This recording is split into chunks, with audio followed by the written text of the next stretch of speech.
Marketing के कुछ की डिफरेंसेस में एक ये चीज़ है कि मार्केटिंग आप स्ट्रैटेजी बनाते हो, प्लान बनाते हो, ब्रांडिंग भी उसके अंदर आती है, बट मार्केटिंग शॉर्ट टर्म होती है। क्या आपको ऐसा लगता है कि सिस्टम से ज़्यादा पावरफुल है पर्सनल ब्रांडिंग या किसी की पर्सनालिटी, किसी कारोबार की? लेकिन पर्सनल ब्रांडिंग की अपनी अहमियत है, सिस्टम्स की बहुत ज़्यादा अहमियत है। ऐसा नहीं कि आपने कंपनी ज्वाइन की, 1 महीने में आपने इतनी सेल्स अपनी ब्रांडिंग से ले आए, उसके बाद से उठा के दूसरी जगह ले गए। आपका ताल्लुक है फ्रीलांसर एसोसिएशन के साथ भी, कुछ है इसमें फ़ायदा या बस ऐसे ही है एक? यार मैंने क्योंकि फ्रीलांसर एसोसिएशन पहले पाकिस्तान में भी मैंने हेड किया, जहाँ पर्सनल ब्रांडिंग और लिंक्डइन से मैं बड़ा मशहूर था, लोग सीखना चाहते थे, मुझे बुलाते थे, तो वहाँ एक और चीज़ ऐड हो गई मेरी ब्रांडिंग में, फ्रीलांसिंग। पाकिस्तान में क्या मसाइल हैं फ्रीलांसिंग के? या बहुत मसाइल ख़त्म भी हुए हैं, कुछ चैलेंजेस अभी भी हैं, और उसमें सबसे बड़ा मसला ये था कि फ्रीलांसर के पहले बैंक में अकाउंट नहीं खुलते थे।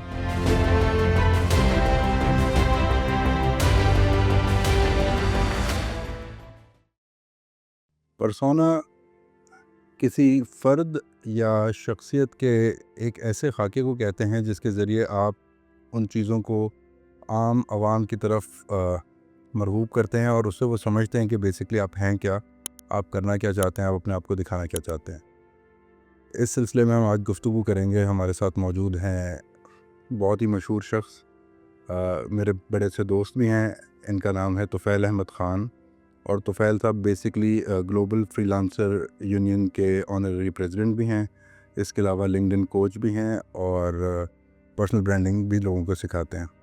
तो आइए बात करते हैं। अस्सलाम वालेकुम, कैसे हैं? वालेकुम सलाम sir, thank you for inviting first of all. Sir thank you very much for your time. तो बताइए कुछ अपने बारे में। ये तो वो चीज़ें हैं जो हमने किताबों से पढ़ी, आपसे गपशप में देखी। तो क्या चीज़ है फ्रीलांसिंग, क्या चीज़ है पर्सनल ब्रांडिंग, और लिंक्डइन कोचिंग ये कहाँ से आ गई?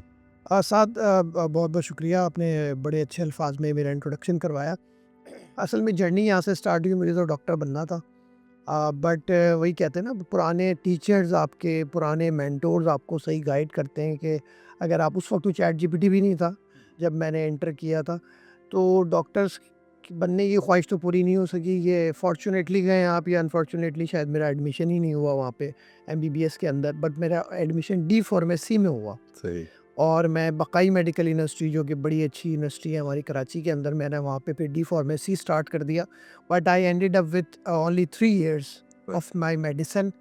और उस दौरान भी जो एक पैशन था मार्केटिंग का, कि मैंने, मुझे आज तक याद है, शायद मैं आज आपकी पॉडकास्ट में पहली दफ़ा ये बात बता रहा हूँ कि मैं जब मेडिकल कॉलेजेस के एडमिशन टेस्ट की तैयारी करने वाले इदारे होते हैं, मैं एक इदारे के पास गया तो मैंने उनको आइडियाज़ देने शुरू कर दिए कि आप ऐसे मार्केट क्यों नहीं करते, और मैंने उनके पास 8 से 10 एडमिशन करवा दिए, सही।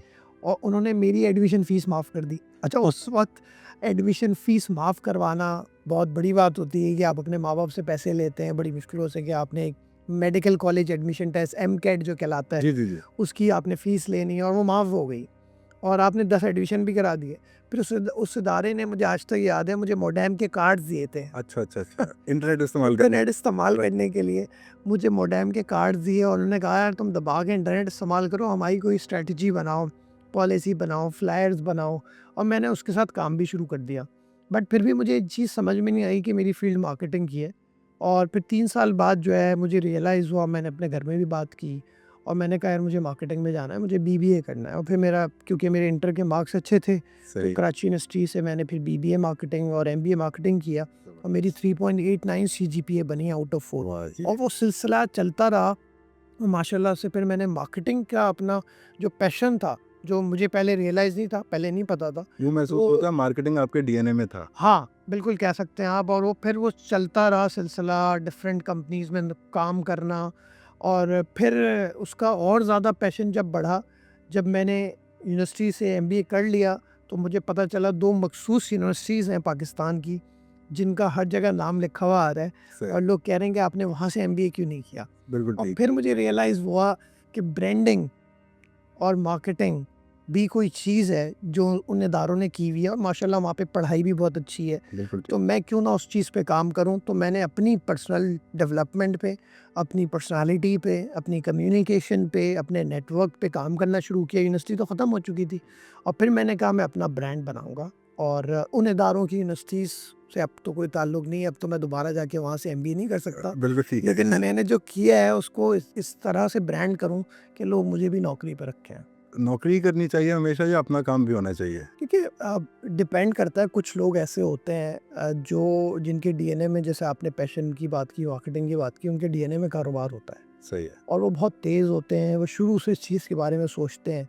पढ़ाई बहुत इंपॉर्टेंट है, भले आप कारोबार शुरू से करें, मैट्रिक से करें, कुछ लोग शुरू से गल्ले में बैठते हुए आए, तो आप उनको ये नहीं कह सकते परसू कर सकते हैं, आप कन्विंस करें आप उनको कि जी आप नौकरी पे जाएँ, तो उनके लिए कारोबार। लेकिन वो लोग जो ये सोचते हैं कि यार अभी कारोबार भी नहीं कर सकते वो, और वो नौकरी भी छोड़ देते हैं, क्योंकि नौकरी से आप सीखते भी बहुत हो। मैंने अपनी कोई दो राय नहीं। जितनी गवर्नमेंट प्राइवेट जॉब्स पाकिस्तान में की, बाहर की, जितने प्रोजेक्ट्स किए, उससे बहुत सीखा।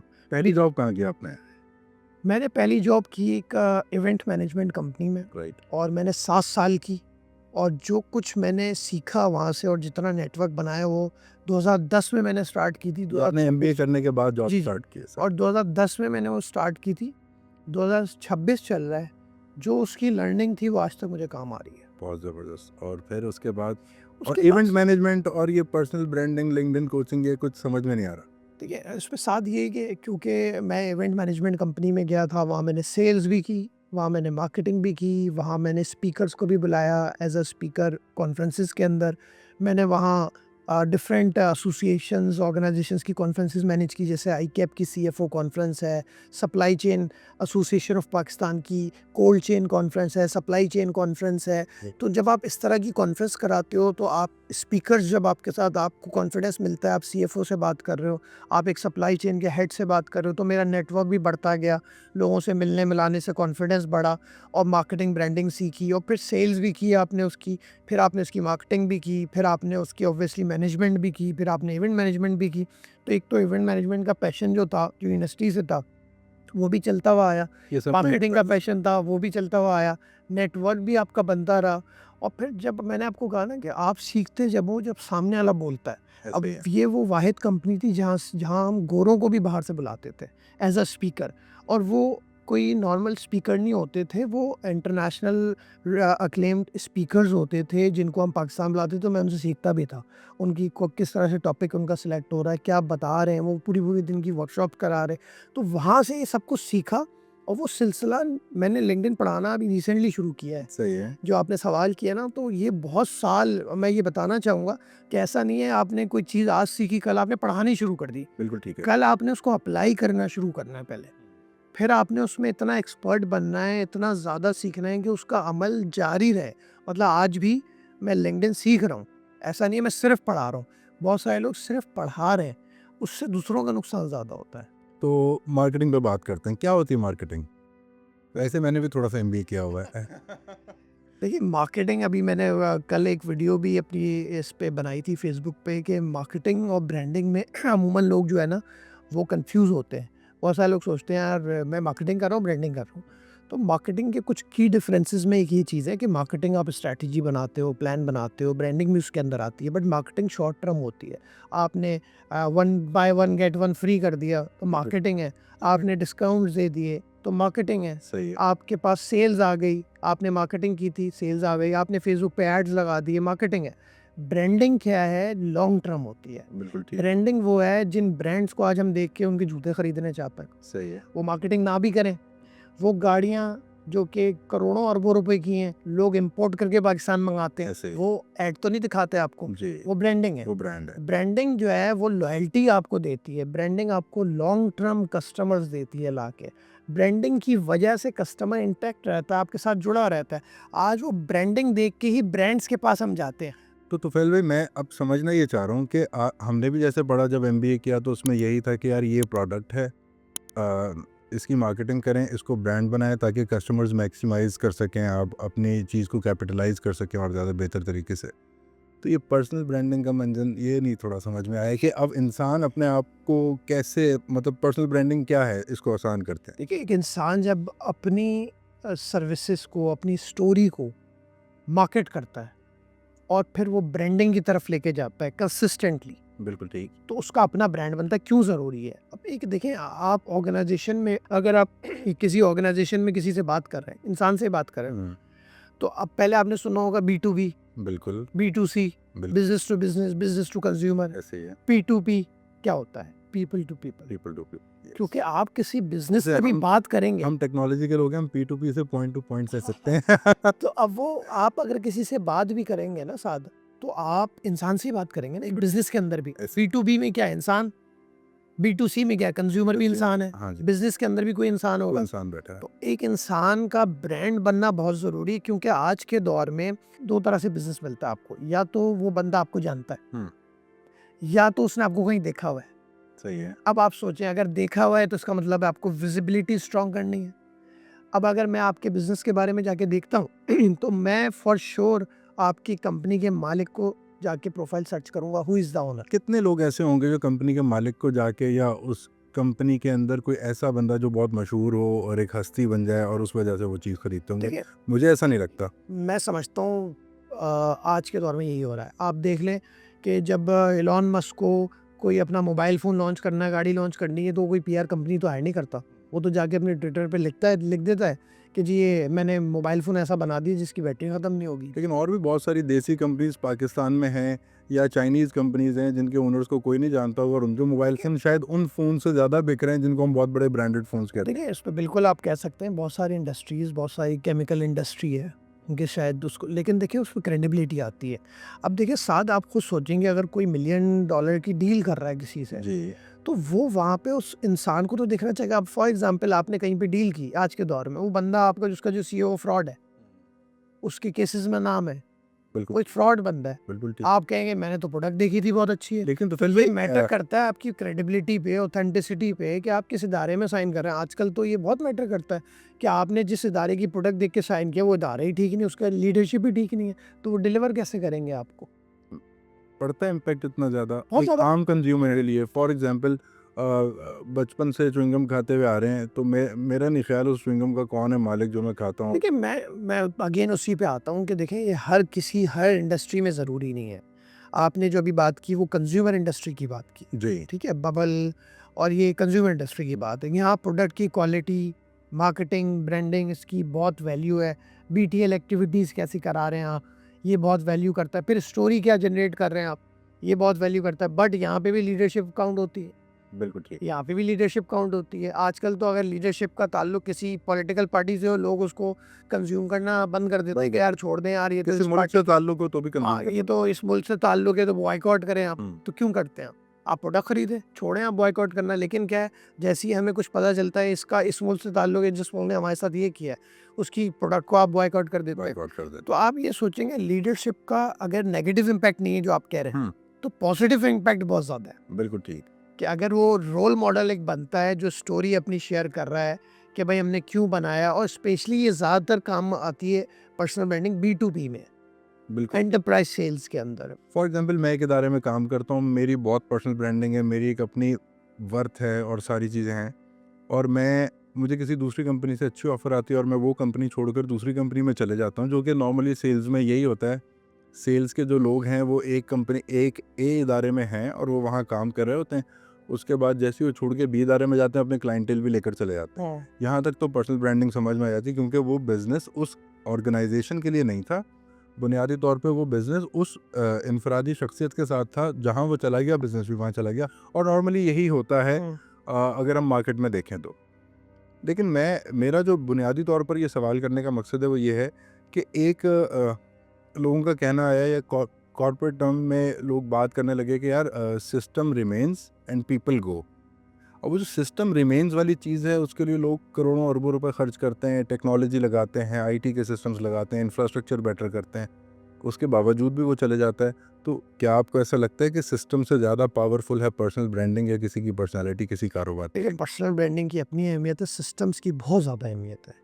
बहुत अच्छी बात की आपने, बहुत अच्छा सवाल है ये। देखिए, ये इसमें ये होता है कि personal branding is for professional success, ठीक है? और ये लॉन्ग टर्म होती है। ऐसा नहीं कि आपने कंपनी ज्वाइन की, 1 महीने में आपने इतनी सेल्स अपनी ब्रांडिंग से ले आए, उसके बाद से उठा के दूसरी जगह ले गए। आप देखिए, सेल्स के लिए अपनी ब्रांडिंग नहीं करते। आप अपनी छाप बनाने के लिए, अपना ब्रांड बनाने के लिए अपनी एक मखसूस इंडस्ट्री के अंदर, किसी मखसूस मीडियम में, फॉर एग्ज़ाम्पल लिंक्डइन है, फेसबुक है, जो आपकी जिस तरह से टारगेट मार्केट है, आप वहाँ बनाते हैं और आप बिल्कुल क्लाइंटल लेके जाते हैं अगर, तो सिस्टम मौजूद होने चाहिए। अब मैं एक जगह से अगर उठ के गया हूँ, वहाँ लीडरशिप ऐसी आनी चाहिए मेरे बाद, जो सिस्टम्स को इस्तेमाल करके बिल्कुल उसको रिटेन करे क्लाइंट को। क्लाइंट नहीं जाएगा, आप जितना ब्रांडिंग से उठा लें अपने आप को, क्लाइंट नहीं जाएगा। अगर सिस्टम्स पे इन्वेस्टमेंट हुई हो, लीडरशिप हो, उसके बाद से आपका एक बंदा तैयार हो। अब फॉर एग्जांपल एक जगह पे मैं आपकी एग्जांपल को लेता हूँ, सेल्स हेड है, उसका ब्रांड बहुत लोगों को अट्रैक्ट करता है, उसके ब्रांडिंग की वजह से एंटरप्राइज सेल्स भी बहुत आती है, होरेका सेल्स आती है, बड़े बड़े मार्ट्स उसको सेल्स की वो देते हैं और उसका नाम बहुत बहुत है और उसके सिस्टम्स भी बन रहे हैं, लेकिन उसके नीचे कोई दूसरा बंदा नहीं है उसकी रिप्लेसमेंट में। कंपनी ने उस पर इन्वेस्टमेंट ही नहीं की, कंपनी ने सक्सेशन प्लानिंग ही नहीं की, एग्जैक्टली सक्सेशन प्लानिंग नहीं की जो उसको सीख सके, उसको आगे लेके चल सके। कंपनी ने कस्टमर से कभी बात ही नहीं की, कभी फीडबैक ही नहीं लिया, तो इससे नेगेटिव भी हो सकता है कि वो बंदा आपके क्लाइंट खराब कर दे उल्टा। पॉसिबल है, सही। तो ब्रांड बनाना और सिस्टम्स बहुत इंपॉर्टेंट है दोनों। लीडरशिप की पर्सनल ब्रांडिंग होना बहुत ज़्यादा ज़रूरी है। इवन के दोनों जो मैंने आपको एग्जांपल दी ना, दोनों में आप समझेंगे वो बंदे की ब्रांडिंग बहुत अच्छी हो, लेकिन जो लोग सुनने वाले हैं उस इंडस्ट्री के, आईटी के, वो कहेंगे यार ये किस बंदे को लगा दिया इन्होंने। दूसरे बंदे बोलेंगे यार मतलब क्या बंदा उठाया इन्होंने, कैसे उठा लिया, कितनी तनख्वाह ले, ये तो इस इदारे को यहाँ से यहाँ ले जाएगा। तो आप देखें दोनों में ब्रांडिंग अच्छी है, लेकिन एक बंदे की ब्रांडिंग ऐसी है, लोग कह रहे हैं बिल्कुल सही डिसीजन ले रहे हैं, हम सरप्राइज हैं कि इतना बड़ा बंदा इस ऑर्गेनाइजेशन में आ गया, ये तो पता नहीं कहाँ से कहाँ। ऑब्वियसली चीज़ें चेंज होंगी। और ठीक, लिंक्डइन के बारे में बताएं। फेसबुक भी है और भी मल्टीपल प्लेटफॉर्म्स हैं, बट लिंक्डइन क्या? बहुत ही अंडररेटेड है लिंक्डइन पाकिस्तान के अंदर, बहुत ज़्यादा। मतलब मैं अब तो बहुत ज़्यादा मेरे पास भी क्वेरीज आती हैं, मेरे इतने सेशंस हो रहे होते हैं, बट बहुत सालों पहले अगर मैं जाऊं तो लोग सिर्फ फेसबुक के ऐड चलाना, और जो कि अब वो ऑटो पे चले गए हैं, अब जो है चैट बॉट्स उसको बना रहे हैं, उसको चला रहे हैं, और लोगों ने अपने ब्रांडिंग पे काम नहीं किया, लोगों ने अपने पेजेस बनाते रहे, उसको वही सिखाते रहे, लिंक्डइन फेसबुक के ऐड मैनेजमेंट के कोर्स करवाते रहे। जी, जिसने लिंक्डइन का एल्गोरिथम समझ लिया। लिंक्डइन वाहिद B2B प्लेटफॉर्म है। अगर मैं आपसे सवाल करूं साद कि आपको पूरी दुनिया में अपने इदारे के लिए, अपनी प्रोडक्ट और सर्विस के लिए, फॉर एग्जांपल आपकी सर्विस ऐसी है जो आप बाहर लेके जा सकते हैं, आपको पूरी दुनिया में श्रीलंका, इजिप्ट है, बांग्लादेश है, हर जगह आपने वहाँ डिसीजन मेकर के साथ पार्टनरशिप करनी है, आप कौन से प्लेटफॉर्म पे जाएंगे? Obviously LinkedIn, LinkedIn. क्योंकि वो लोग फेसबुक पे मिलते पूरी नहीं। दुनिया के डिसीजन मेकर्स वहाँ मौजूद है, 57 मिलियन रजिस्टर्ड कंपनीज मौजूद है, 200 कंट्रीज से ज़्यादा के लोग मौजूद हैं।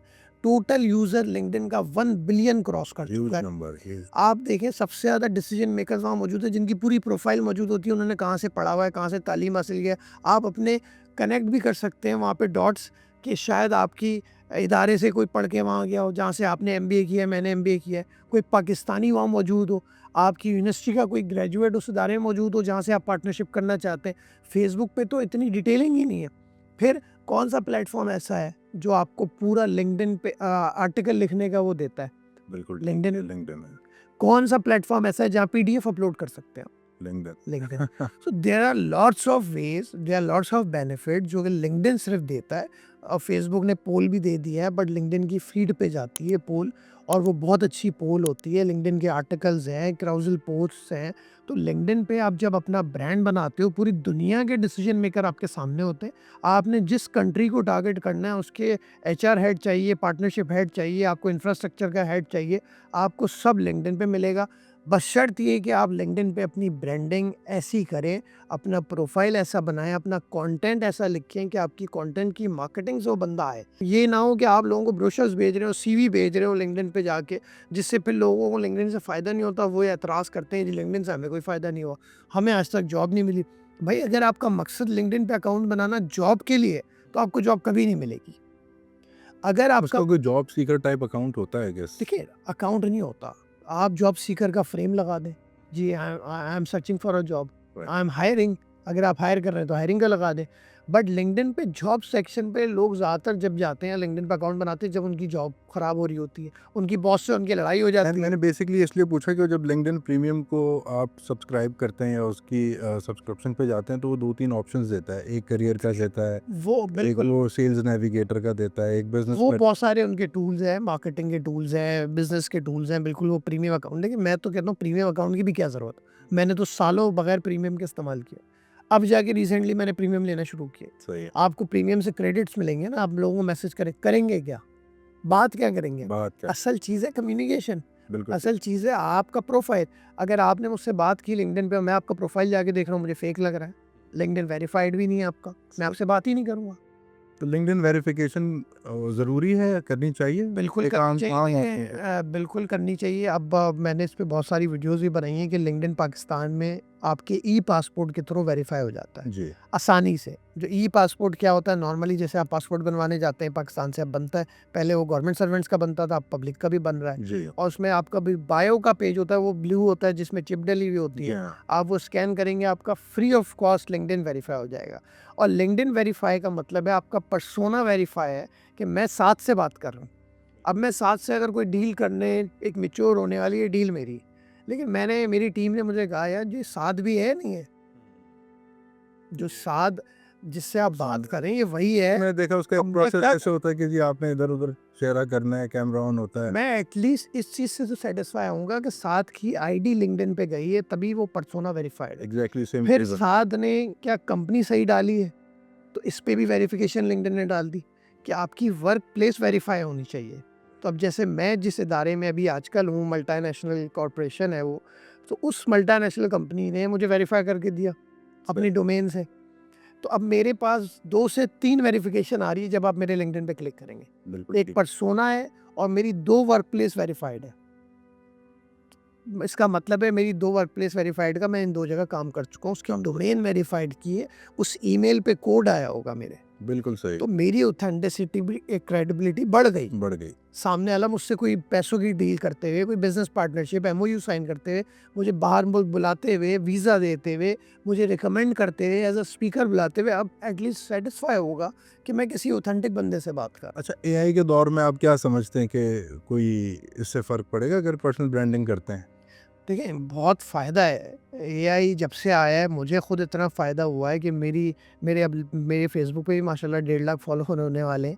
और उसमें एआई का बड़ा रोल है कि पहले कंटेंट राइटर्स के थ्रू हमें कंटेंट लिखवाना पड़ता था, फिर हमें वो चेक करना पड़ता था, फिर ख़ुद उसमें अमेंडमेंट करनी पड़ती थी, फिर कोई थॉट्स आप किसी टॉपिक पे लिखना चाह रहे हैं, रील्स बनाना चाह रहे हैं, कोई वीडियो बनाना चाह रहे हैं, तो अब आप सोचते थे घंटों बैठ के कि इसकी हुक लाइन क्या होगी। जी, तो अब जो है एटलीस्ट एआई के टूल ने आपको इतने टूल्स हैं कि आप वो करते करते आपको आदत हो जाती है, उससे प्रोडक्टिविटी बढ़ जाती है, आपका कंटेंट बढ़ जाता है, चीज़ें आप फ़र्क हो अपने ब्रांड पे आराम से काम कर सकते हो। जाता है। आपका ताल्लुक है फ्रीलांसर एसोसिएशन के साथ भी, आप माशाल्लाह से उसके ऑनररी प्रेज़िडेंट हैं। तो क्या करती है आपकी एसोसिएशन? मतलब कुछ है इसमें फ़ायदा या बस ऐसे ही है एक यार मैंने क्योंकि फ्रीलांसर एसोसिएशन पहले पाकिस्तान में भी मैंने हेड किया हुआ है, और मैं क्योंकि इंटरनेशनल ट्रैवल जब कर रहा था तो मुझे रियलाइज़ हुआ कि जहाँ पर्सनल ब्रांडिंग और लिंक्डइन से मैं बड़ा मशहूर था, लोग सीखना चाहते थे, मुझे बुलाते थे, तो वहाँ एक और चीज़ ऐड हो गई मेरी ब्रांडिंग में, फ्रीलांसिंग। सही। और मैं खुद भी फ्रीलांसर रहा हूँ इतने साल, तो लोगों ने वो पूछना शुरू कर दिया इवन कि आप जैसे प्रोफेशनल लोग कहते हैं यार हमें साइड हसल कोई स्टार्ट करना है, हुँ, गाइड करो। तो मैंने वो गाइड करना शुरू किया। फिर मैंने देखा कि बहुत सारे लोगों ने मुझसे कहा कि यार आपके साथ आपको कौन-सा इदारा है, जिसके थ्रू आप फ्रीलांसिंग गाइड कर रहे हैं। तो I was in UK on that time, I search on the internet, there were no global freelancer association. Right, तो मैंने देखा उसका डोमेन अवेलेबल है। सही है। तो मेरा फ़िनलैंड में एक स्टूडेंट है, एक दोस्त है, तो उसको मैंने कहा यार ये डोमेन फ़ौरन ख़रीदो। तो वहाँ से फिर मैंने रिसर्च स्टार्ट की, कुछ तो मुझे एक यूनाइटेड नेशन की रिसर्च मिली जिसके मुताबिक पाकिस्तान पूरी दुनिया में इस वक्त 1.57 बिलियन फ्रीलांसर्स हैं।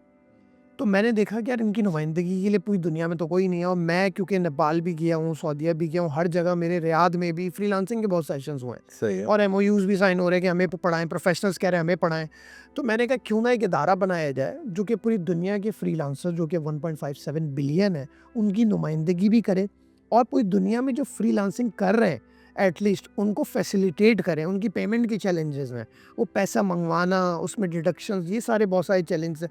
फिर वो फीचर करना चाहते हैं अपने आप को, वो कौन सी वेबसाइट पे फीचर करेंगे? फाइवर, अपवर्क पे देखिए वहाँ पे तो उनको बिजनेस मिलता है, लेकिन कोई इदारा ऐसा होना चाहिए ना साथ जो उनको फीचर करे, जो उनके प्रोफाइल को प्रमोट करे, उनको सोशल मीडिया पे प्रमोट करे, वो लोग भी लिंक्डइन उनको इस्तेमाल इंश्योरेंस कर दिलाए। सकते हैं। बिल्कुल वो लिंक्डइन पे भी अपने आप को प्रमोट करें, बट आप देखिए आप जिस फील्ड में होते हो ना, आपको उसकी एसोसिएशंस और मेंबरशिप्स भी रखनी होती हैं और वहाँ कंट्रीब्यूट भी करना पड़ता है, उससे लर्निंग भी होती है। अगर आप मार्केटिंग में हो तो मार्केटिंग एसोसिएशन ऑफ पाकिस्तान है, फिर ग्लोबली भी मार्केटिंग के इदारे हैं। आप एडवर्टाइजिंग में हो तो एडवर्टाइजिंग के पाकिस्तान और ग्लोबली इदारे हैं, जिसके साथ आप टेली कम्युनिकेशन में हो तो टेली कम्युनिकेशन में इदारे बहुत ज़्यादा हैं।